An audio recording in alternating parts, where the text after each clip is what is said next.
Biz жыл сайын сүйініп жол салабыз. Чекебиз жарыла даңғыраған жолда шамалдың бағытына қаршы жүріп қалаты кемістеп, ичебізден құдыңдап қалмайбыз да бар. Анан эмне болот? Жыйынтыгында жол бүтөт, жолду курган курулуш компаниясы кол бугулап биз менен кош айтышып кеткенден кийин көп убакыт өтпөй эле ошол курулган жолдор катардан чыга баштайт. Бирок ушул учурга чейин жоопкерчилик тарткан бир дагы көрүнүштү бардыгыбыз көрө элекпиз. Саламатсыздарбы? НТС телеканал алдында Ар тарап программасы анын алып баруучусу мен Айбек Бийбосунов алдыдагы 40 мүнөт бою биз менен бирге болууга бардыгыңыздарды чакырабыз. Биз бүгүн жол тармагындагы жоопкерчилик жөнүндө сөз кылабыз. Анда урматтуу телекөрүүчүлөр, биздин студияга келген коноктор менен четинен тааныштырып баштасам, биздин биринчи коногубуз Транспорт жана жол министрлигинин көзөмөлдүү камсыздоо жана кабыл алуу бөлүмүнүн башчысы Акылбек Мусабаев. Ал эми экинчи коногубуз Бишкек асфальт сервис муниципалдык ишканасынын жетекчиси Мирлан Амантуров. Ал эми биздин үчүнчү коногубуз дал ушул жол тармагындагы эксперт агаларыбыздын бири Талант Садакбаев. Ал эми биздин төртүнчү коногубуз айдоочулар бирикмесинин төрагасынын орун басары Дүйшөналы Токтакунов. Урматтуу коноктор, биздин студияга келип бергениңиздерге бардыгыңыздарга ыраазычылык билдиребиз. Анда талкууну баштаардан мурун биздин бир дал ушул темага арналган чакан сюжетибиз бар эле, ошону көрүп алып туруп андан кийин талкуубузду уланталы.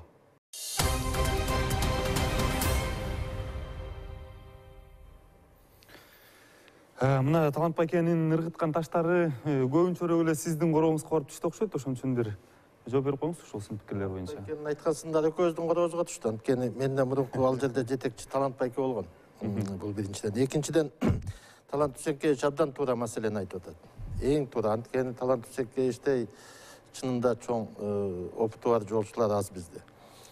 Биринчиден жана айткан жолдорду бүт регистрациясы болуш керек. Жолдордун учету болуш керек. Канча сантиметр асфальт салынды, канча сантиметр дородежда салынды, эмне знак коюлду. Бул жерге кичине убакыт берсеңиздер токтолуп кетейин. Муну былтыр күзүндө муну баштадык. Ошого тиешелүү болгон жана кымбат баалуу техниканы сатып алдык. Ошону сатып алуу азыр биз салган былтыркы 69 объектиде, жолдордо, участоктарда канча основание салынды. Биринчи демонтаждан башталат.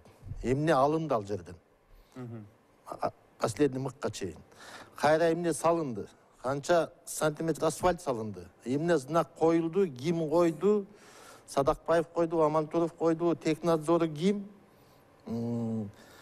Жанагы анализ ДЛ деген биздин мэриянын независимый өзүнүн мэрияга прямой мэрге караштуу, вице-мэрге караштуу биздин муниципалдык предприятие бар. Алар текшерип, ошолордун бүт сертификат анализдери өткөн момундай болгон папка даярдап атабыз ар бир жолго. Ал жолду ошол любой текшерүүчү, ал жолду ошону даярдап туруп, азырдын биздин чатташсаңар www.mp-bus KG деген. Ошол чатта ким тендер тутту, ким технадзор, ким жол салып атат, кайсы жол салынып атат, эмненин негизинде салынып атат, бүт баары кирип атат. Бул Кыргызстанда 25 жылда биринчи жолу паспортизация дорог деген болуш керек болчу. Биздин бир жолдун 1000 проект жасады, бир паспорту жок. Бир сөз менен айтканда, бир жылга чейинки убакытта биз текшерүү деңгээлде текшерип, кандай сапатта болду, текшере албай атпырбызбы? Текшере албай. Анан негизгисин кичине убакыт сурабадым, айтып коеюн. Мурун Бишкек асфальт сервистин балансына бергенине 1 жыл болду. Жолдорду. Азыр дагы спор өткөзүп алып атабыз. УКС менен ОУКС компаниялары, ишканалары башкарма бизге өткөрүп бере албайт до сих пор. Анткени баягы эле проблема. Знагынан өйдө текшерип атабыз. Разметканы айтпай эле коелу, разметка эпагы жок болгон. Знак өтпөй атат. Мына бизде Талант Үсенкевич айтып калды. Минтранстан договорду түзүп, ошол жана институт бар булардын, Минтранстын көзөмөлдүү. Сонун техникалары бар. Жанагы разметканын светоотражение, знактардын световозвращающий полный текшерип, ошонун баарын кабыл алып атабыз. Ошонун баарын Бишкек асфальт сервис азыр чоң жумуш кылып атат. Ушул паспортизация, автоматизация боюнча, жол боюнча. Бул бир. Экинчиси, мурун жолду салып, технадзор кол коет, алып барып тазалык өткөзүп коюшчу. Тазалыкта сертификаты бар бир жумушчу жок. И тазалыктын положениясына тазалык жооп бербейт жолдун качествосуна. Тазалык болгону шыпырат, карын алат, кайра жууп коет. Эртеси күнү бузулабы, 5 күндөн бузулабы, 5 жылдан бузулабы, ошонун баарына жоопкерчиликтүү ишкана болуш керек. Анан акыркы Талант Үсенкевичтин суроосуна жооп берип коеюн. жана өзү айткан Осмонкула Фрунзе көчөсүндө. Бул көчөгө УКС берет уруксатты, ким кандай казат. Туура айтат, 2 жыл жатты. Урушуп талашып атып биз көмдүк. Акчасынын жарымын да сих пор төлөбөй жүрөт. Ошол компания. Ал жолу мына Талант Дүйсенкеч кемтилип, казып атып, жакшы жер экен, тирүү. Адам болгондо эпе коюлуп калмагал, баягы улам операция боло берип. Жешилип битти ал жол. Жоопкерчилик эч ким жок. Техник инспекцияга жаздык, УКСка жаздык. Пока жооп жок. Ал компания кайра келип атат бизге. Дагы ордерге бизге согласование берип койду. Биз бербей атабыз, сен тигин жасап койчу. Силер дегенде аларга мыйзамдын чегинде бир сотко кайрылып жоопкерчиликке тартса болбойбу? Жоопкерчиликке биз тарта албайбыз да, жоопкерчиликке управление капитальный строительство тартыш керек. Ким жана ордерди берсе, ошол тартыш керек. Түшүнүктүү. Эми жоопкерчилик боюнча мен айтайын деп атам, мисалы жоопкерчиликти жон териси менен сезбеген адам эч качан тиешелүү деңгээлде сапаттуу жолду курбайт. Эми бардык тармакта эле жакшы бир иш кылып бербейт да. Жоопкерчилик боюнча суроо берейин деп атам. Эми биз буга чейин ушундай жаман жол курган адамдар болсо, же болбосо компанияларды бир сотко берип утуп алып, ошолорду жазалай алдыкпы? Ушундай бир фактылар барбы? Өлкөбүз эгемендүүлүктү алгандан бери. Эми биздин эмеде айта кетсек, биз 2015-жылы бир случай болду эле. Бизде как раз алар тендернин документацияларын толуктап, ошону утуп эме алгычакты бир 600 метр жол салынган да, 500 метр по-моему. Көчө жогорку кеңеште сиздердин министр айтты да, андай учурлар болгон эмес депчи. Ошол айтылганы туура эле болуп атабы? Жок, бул андай учурлар болгон эмес. Биз айтып атпаймынбы, биз ошо мына 2 жылдан бери биз потому что өзүбүз хозспособ менен салабыз. Ошол жердеги эле, например, эртеңки күнү бүгүн жол салды ошол жол теле ишканасынын жумушчулары туруп. Эртеңки күнү ошол жолду өздөрү содержать этиш керек да, ошол үчүн алар башы менен жооп берет. Жетекчисинен, например, ошо салган эмесине чейин. Ошон үчүн азыр биздин эмеде качествого азыр любой жерде өздөрүнүн эме болот. Мурункудай, например, кечээ подрядчик салды эле, бүгүн мен ага жооп бербейм деген эме жок да. Азыр болсо алар өздөрүнүн күчү менен салат, ошол жерге башы менен жооп берет ар бир жолу. Бирок кандай фактылар катталды элек бүгүнкү күнгө чейин, Түшүнүктүү. Талант мырза, мындай суроо берейин деп атам да, эми бир гана транспорт министрлиги жакты баягы сого өрбөстөн ошол эле учурдан адилеттүү айталы. Мисалы, көп учурда биз чет өлкөгө барып келген адамдар же болбосо көрүп калган адамдар эле чет өлкөнүн жолу деп айтканды жакшы көрөбүз да. Анан биздин аларга канча акча бөлүнөт, алардын стандарты кандай, анан биздин жол куруп аткан стандартыбыз өлкөлөрдүн айырмасы кандай болот? Биздики международный проект болсо бүт партияң АКШ менен иштейт. Американский болсо стандарттарынан иштелет. Бүт аякта болсо донорлор болсо международный банктар, Всемирный банк, Азиатский банк, Джайка, Эксимбанк, алар бүт партияң болсо фидик менен иштейт, договор фидик. Бүт ал менен момундай 4 китеби чоң китеп, майда чүйдөсүнөн бүт жазылган. Биздики договорлор болсо ашып барат 3 парак. Анан ошон үчүн болсо жоопкерчилик тарта албайт да. Атияктыгы так жазылган. Кайсы стандарт менен иштейсиң? Спецификациясы бар. Сен болсо стандарттар бар, а бирок спецификация жазылганда кайсы жумушту кандай аткарасың? Ошол жакта кирген лабораториясында эмне болуш керек? Алар кийин качан Минтранс кандай өткөрүлүп бериш керек? Бүт баары жазылат. Анан тиякта бүт жерде бөлөт да. Подрядчикти бөлөт, заказчикти бөлөт и независимый технический надзор. Бизде законда алда бар. Аны колдонбой атпайбызбы? Жанагы сууга международный же болбосо независимый технический надзор болсо сууга эч качан салынбайт. Анткени алгарагыда баш керек. Ал болсо карайт, каяка салып атат, эмне салып атат, текшерет. Ошон үчүн коррупция болбосун деп туруп болсо, ошол үчөөнү 3 бөлүп коет. Мынакей азыр буларды эле ал, булардыкы өзүнүн өзү подрядчик, заказчик, анан технадзор болуп атпайбы? Кыскасы, өзлөрү буйрук берет, өзлөрү салат, өзлөрү текшерет, ушундай болуп калат атабы? Ошон үчүн независимый берип салыш керек да, 3кө бөлүп коюш керек. Азыр мына буякта Мирлан мырза сөз сурап, жооп берип коюңуз. Сиз Талант Дүйсенкеч бул сөздү кечээ 5-каналда да айттыңыз. Бул бир киши эч качан заказчик эмес. Министрдин бир баласы жол салып, экинчи баласы жолду текшерип аткан жок. Ал жерде жоопкерчиликтүү 2 ишкана өздөрүнүн ишине жооп берет. Мен айтып атпайм, жана паспортизацияда биздин ИДЛ заключение берди да. Аны эч кайда кетпейт. Ал компьютерге түшөт, чатка чыгат.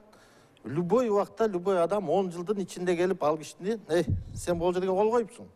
Ол лабораторияң мондайда 6 сантиметрде берипсиң. Бул асфальт эме түшүп калды деп судакка алып алат. Бул бири. Экинчиден жана Керим боюнча эсимен чыгып кетти. Керим боюнча эми мынчалык ямычный жол салсак, туугандар. Ямычный жолубуздун баасы 700 сом, 734 сом, 600 сомго чейин. А бир керин алыш 3000 сом.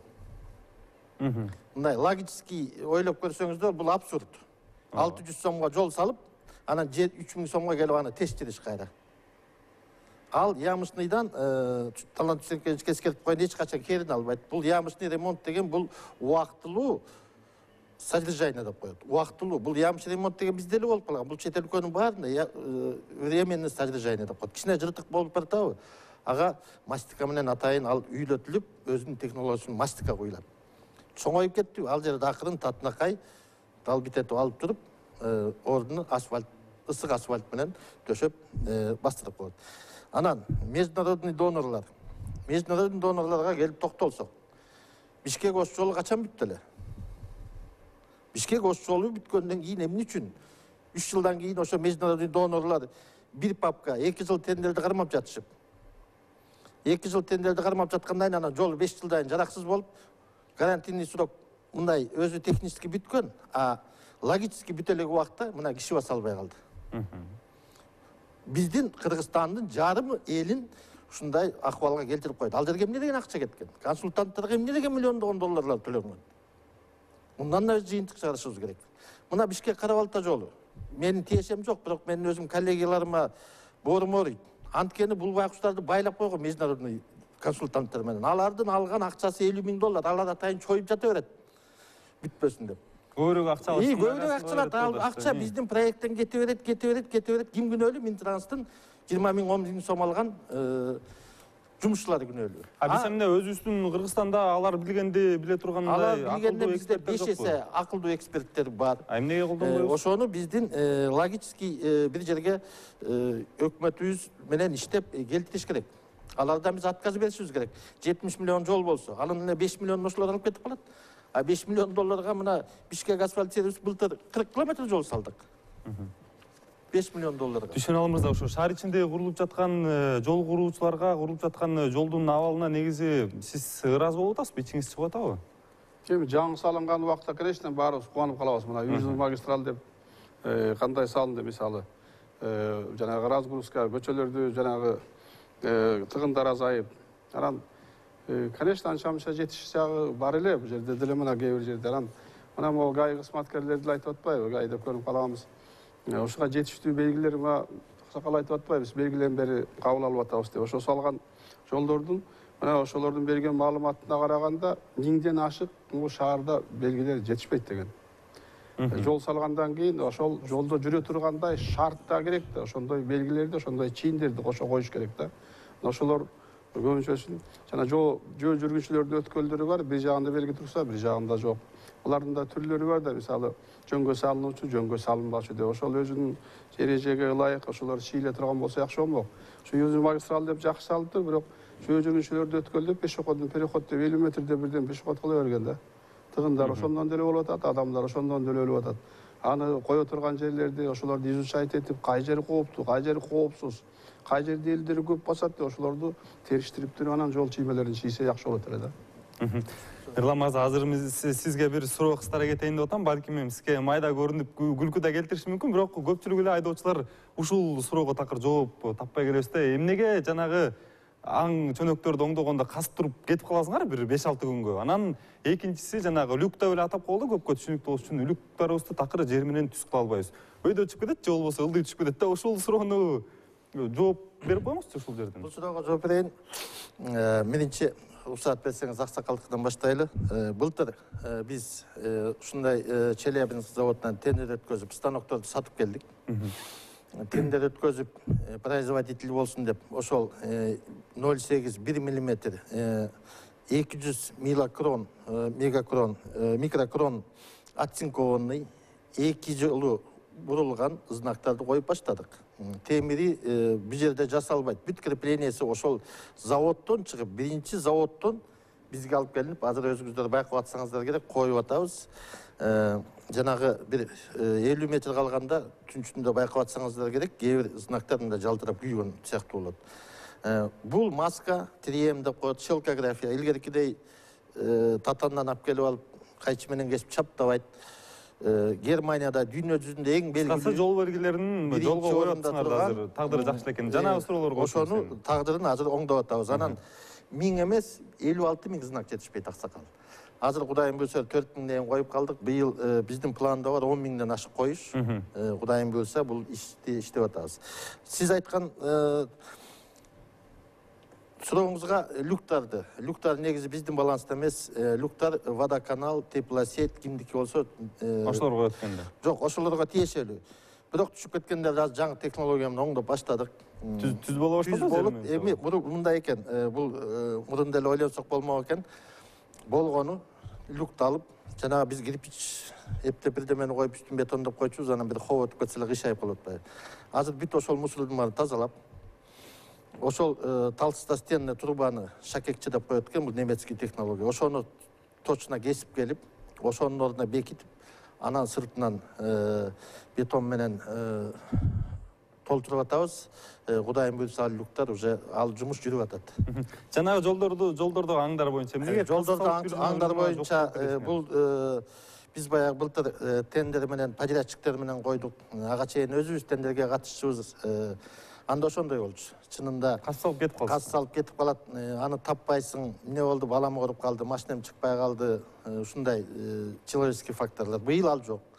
Быйыл биз тендерге берген жокпуз. Бишкек асфальт сервис компаниясы 40.000 квадрат жолду оңдоо түздөө иштери, аңдарды жамоо. Өзүбүздүн күчүбүз менен кылып атабыз. 2-4 бригада казат, 2 бригада артынан салат. Саат 2-3-тө бригада жетишпей баратса, бизде 4 мастер карап турат. Жана Талант Үсенкевич айткандай туура көтөрдү, бул киши опыттуу да. Контролду өтө катуу коюп атабыз. Погоданы карап турабыз. Таз кейпин кийип калбайлы биз дагы деп.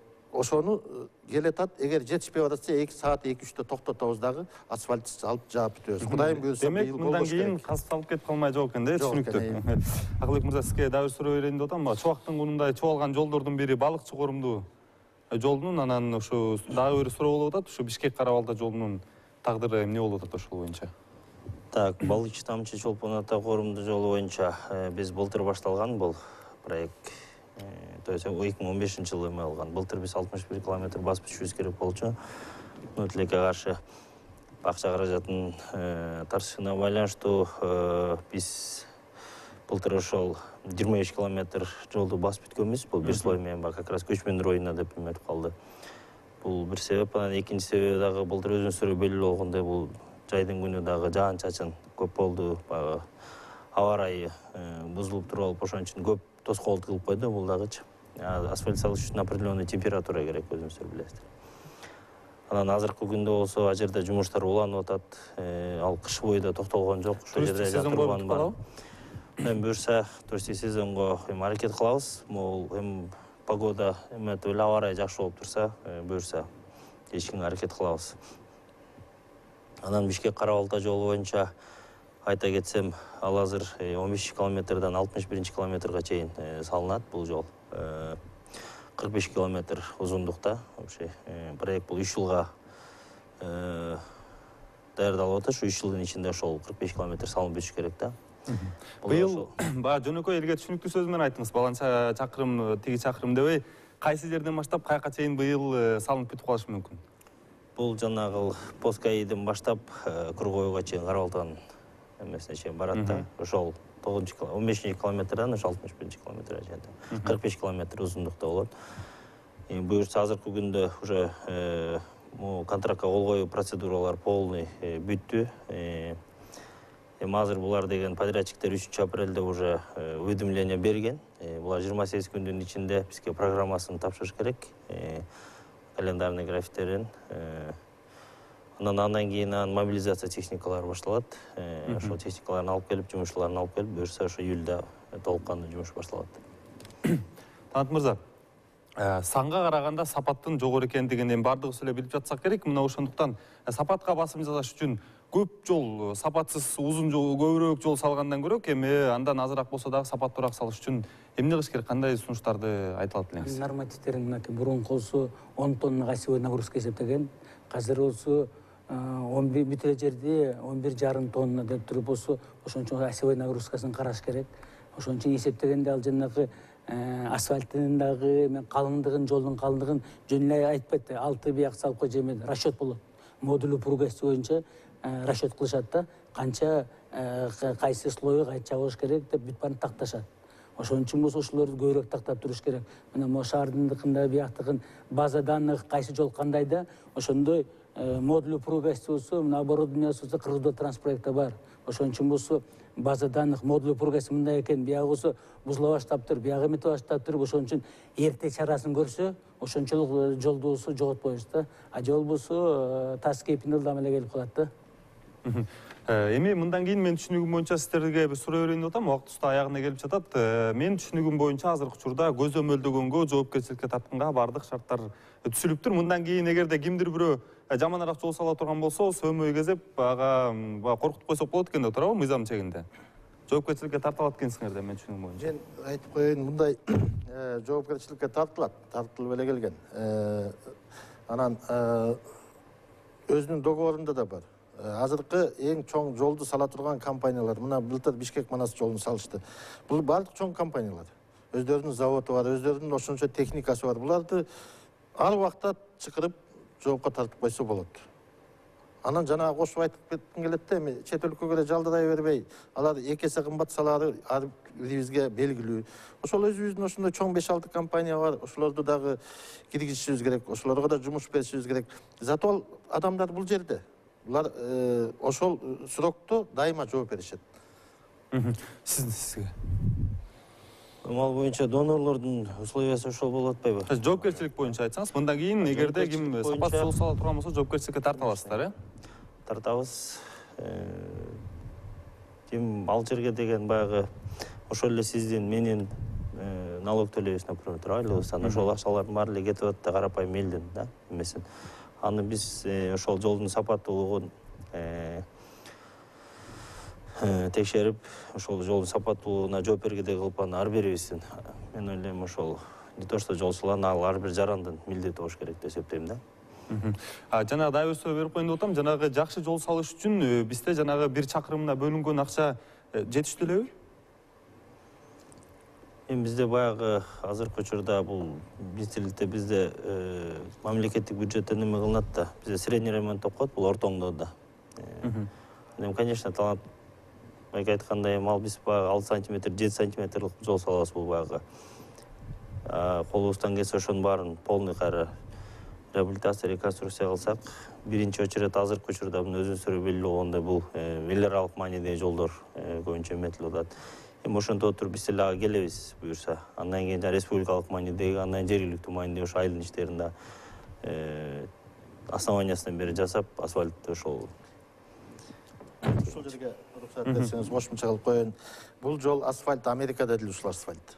Японияда да ушул асфальт, Африкада да ушул асфальт, Бишкекте, Кыргызстанда да ушул асфальт. Бул жердин бир гана битумдун кайсы количествода ысыктагандай, сууктагандай колдонулушунан. Анан эмнеге мына биз Бишкек асфальт сервис ишканасы былтыр 75 миллион сом налог төлөдүк. Бул чоң акча. Бизде сураган акыбыз бар. Бизде асфальт мин порошок кошулган ушул дүйнөлүк талапка жооп бере турган асфальт 3000 сом. Целлюлоз кошулган жанагы срок службасын 2 эсе көбөйтө турган асфальт 5600 сом. Ошого тиешелүү акча бөлүнүп атат. Ошого тиешелүү акча бөлүнүп атат. Анан международный проект эле кайдагы бир тонна асфальт $200, $300 деген буга бул жөн эле биздин кыргыз байкуштун баягы эле жонунан кайра эле кайыштылып кетип атат. Жанагы эле эксперт тигил бул деп биздин тилибиз сынган бир программаларда айтышат дагы. А так салсын, алар еще налог төлөшпөйт. Анда алардыкы 2670 сом болуш керек. Бир тонна асфальт. Бир куб асфальты ошондо 5340 сом болуш керек. $200 элестетиңиз, 15000 сом. Асфальттын эч айырмасы жок. Бирдей. Түшүнүктүү. Урматтуу коноктор, бизге бөлүнгөн убакыт аягына келип жатат. Келип бергениңиздерге баардыгыңыздарга ыраазычылык билдиребиз. Анан бир акылман мен ар дайым эле арзан кийимдерди кие бергенде анчалык акчам көп эмес деп айткан экен да. Андыктан Кыргызстандагы сапатсыз ылдам эле керектен чыгып кала турган жолдорду кура бергенде бай өлкөлөрдүн катарына кирбейт, акчасы көп эмес. Мына ошондуктан биз санга эмес, эң биринчи сапатка көңүл бурушубуз керек. Аман туруңуздар.